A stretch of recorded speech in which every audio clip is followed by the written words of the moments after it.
'Cause I'll be your friend, an ear I'll lend. I'll tell you time and time again, it's true. Sometimes when we pause to really listen, our bodies whisper important truths to us. And maybe as grown-ups, when we spend time listening to our bodies, we help our children hear theirs too. Hello again, and welcome back to our cosy, comfy corner of the world. I'm Amy, a counsellor and psychotherapist, and if you joined us last time, you'll remember how we explored stepping into uncomfortable spaces and how courage and fear can travel alongside us without fear taking the wheel. Today, we're turning towards something that came up in that conversation, the way that our bodies hold so much wisdom. Often, our bodies know how we're feeling before our minds have found the words. So I'm delighted to have Denise, a family therapist, back with us. Denise, last time you mentioned noticing discomfort in your body first, and I just wondered if we could talk a little bit more about that, and maybe you could share some of the practices that you would share with people in terms of how to begin to try to notice how you're feeling within your body. Mm, mm. Yes, well, I think science now tells us that actually our bodies do recognise how we're feeling quicker than our minds do. And I think if we realise that, then we can check in with our bodies, and therefore we can regulate ourselves. So I guess the thing that I think for some people it's hard for them to locate their bodies, find themselves, because we're in our head a lot of the time, aren't we? And so I think if we can check in with our bodies in a way of not necessarily always using your breath, but actually feel our bodies sat in a chair. So this is something that I do, is that I can feel my body weighing down into the seat or weighing down into the ground, feeling my feet, feeling perhaps my back on the resting into the chair. And that's a very conscious effort to do that. And again, it takes a lot of practice to do that. But then once you are aware, your body aware, then we can then check in with our breath as well. What is your breath doing?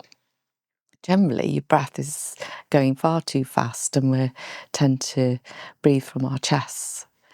And I think we've talked a lot, haven't we, Amy, about taking those long, slow breaths and using your exhale particularly to ground yourself.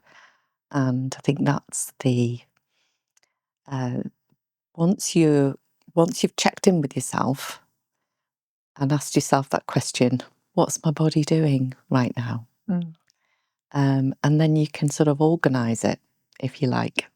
Does that make sense there? It does make sense, and I think what you're talking about is you're explaining this isn't an instant thing. There are steps to this. The first is to ask the question, and you talked about actually doing it quite consciously. So as you were talking about feeling your back against the chair, I am now noticing the feeling of my back against the chair. I think sometimes I might smile with children. We talk about the idea that we think that our body is just there to carry our head around. And that's kind of its purpose, but actually it's this wonderful messenger. And when you were talking in stages, it feels like even if we just hear whispers, the tiniest of whisper at first from our body, what would it be like to slow down and listen in closely? I know that in our work, sometimes I'll be sat with someone and then I'll start to feel maybe like an anxious feeling in my tummy and notice that I hadn't felt like that before we were sat together. And I think sometimes when you're with a child that you care about, that can happen too. You can feel something that's not yours, and you could maybe ask, I'm feeling this a little bit like right now. I wonder if you're feeling that.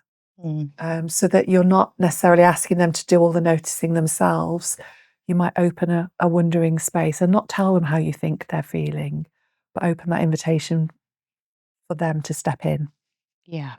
Yeah. I think using the messages our bodies are giving us when we're with someone else, and perhaps with a child that's feeling sad or angry or worried, is really useful information. And I know that you use that in your work, and certainly I do. I think one of the most common feelings I get is around my jaw, Right. that I get this tight jaw feeling, and even notice I could be clenching my teeth. And I know that's not me, that's not mine. And I think, people talk about feeling like their shoulders are up by their ears, and I can get that feeling too. And I think noticing that back to somebody, just saying, well, this is what I'm feeling. What's that like for you? Um, and then thinking about, well, how can we help that bit of our body to Yes. just gently relax? Yes, but it starts with the noticing. Very important. So you might say to your child, I wonder where you feel that worry in your body. Is it in your tummy? Is it in your chest? Because that then opens a child up to the idea that, oh, when my head was pounding, it wasn't because I had a headache, it's because I'm worried about something and I can respond to that. And I suppose the important thing to get across is it isn't necessarily about fixing, it's about, it starts with noticing, doesn't it? Yeah, yeah. Getting a sense of what's going on in your body, and then making sense of it, and that obviously that helps actually to understand it, and but the noticing what's on in yourself is key, and then perhaps also noticing what might be going on for your child. Um, what is their body posture like, and um, what are their hands doing? What are their feet doing? Are they, I've had people where perhaps they've been sitting with me, and their feet sort of start moving, and I'm wondering, perhaps with them, what are their feet saying? Right. They'd really perhaps like to be out of here. Perhaps we're Right. talking about something that's a bit uncomfortable, Right. and their feet are doing the walking. So it might not be true, but actually it's being curious, isn't it, about what are bodies saying to us? What's your little one's body saying to themselves and to you?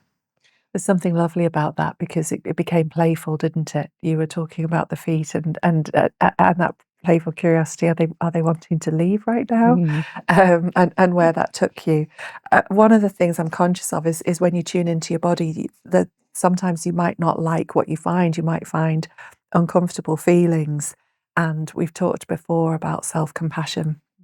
And I suppose, how do you go in and speak kindly to yourself when you notice something in your body, that, or your body, you notice it's holding something heavy? Mm. Mm.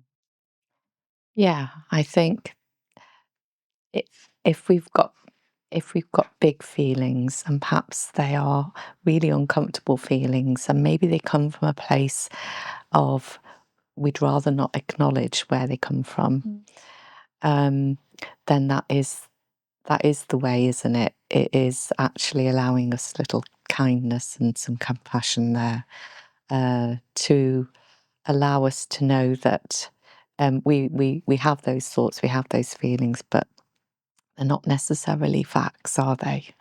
And I think we can soothe it's important to soothe ourselves, but also soothe the child, and soothe the feeling, soothe the emotion. It's lovely that that word soothe, isn't it? And I think what you're really picking up on is that sense that when you do these things for you, your child will probably witness it. Yeah. And it's no accident that at the beginning of Worry Wizard Wonderings, I say, "Hello, wonderful you." Mm. Part of that, and was a conscious choice for me, was to try and model that way of speaking to yourself. Inside me, when I talk to myself, I say, "Hello, lovely." Mm. I can promise you that that wasn't my first choice of name for myself. It's taken a lot of work to get to that Mm. place. But I know how important it is, because when I'm in conversation with myself, I want it to be a kind conversation, because it's exceptionally difficult when it isn't. Yeah. Yeah. I think how we talk to ourselves, oh, it's so key, isn't it? Really. And I think I think we're so shocked, aren't we, when we discover the chatter that we have, that internal dialogue we have with ourselves, and perhaps the mean things that we might say about ourselves that you just would never, ever say to anybody else, or even think about it with anybody else. But I think we can be so critical of ourselves, and likewise, our children will be having those little inner dialogues that are not kind. I think that us using the word notice is really important. We're sharing different ideas here, and this is just a noticing. Nothing, it's that sense of that's enough for now. It doesn't need to be more than that. Um, I wanted to say that as we share these ideas, I wanted to pause and name something important, that we are not sitting in the room with you, um, because we would very much be holding the belief that you know your child best. You're the one who sees them, you hear them, and you are the one noticing the small things that matter. So our conversations can't replace your deep understanding of your child, or the support of trusted professionals if worries are affecting your daily life. So if you're feeling unsure or concerned, reaching out to someone you trust is often the next best step. So maybe this week, I suppose I wonder how it would be to pause for one moment and to ask your body, what are you telling me right now? Or you could turn it into a little game with your child, a kind of body detective game. Maybe start together at your toes, both of you in this together, and slowly move up. Do my feet feel light or heavy? Does my tummy feel calm or wobbly? What about my shoulders? And wonder together, so that your child notices you doing it too. Maybe, if our feelings were shapes or colours, what would they be? And you and your child might choose very different colours and very different shapes. And that could be part of the fun, noticing the differences between the two of you. You don't need to fix what you find. The invitation is simply to notice with kindness, and to share a playful language of what's going on inside, because sometimes that shared noticing is all that's needed.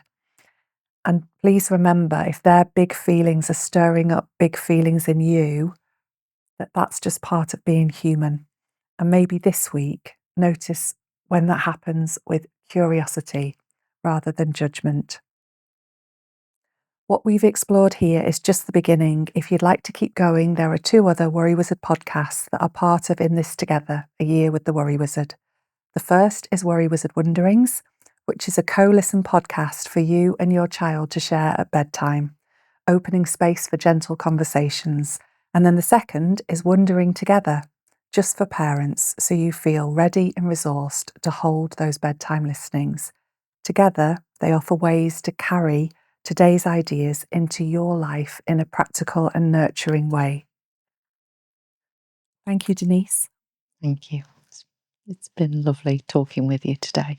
Thank you for reminding us that our bodies don't just carry our heads around, that they are wise companions.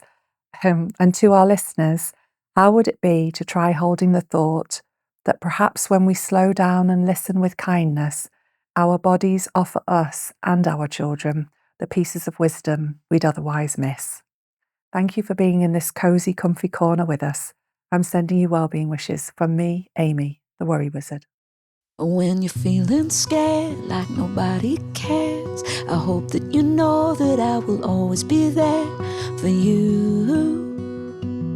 I'm here for you. And tell me what you're thinking, 'cause I want to know. When your heart is sinking, I'll be there to show with proof. I'm here for you. 'Cause I'll be your friend, an ear I'll lend. I'll tell you time and time again, it's true.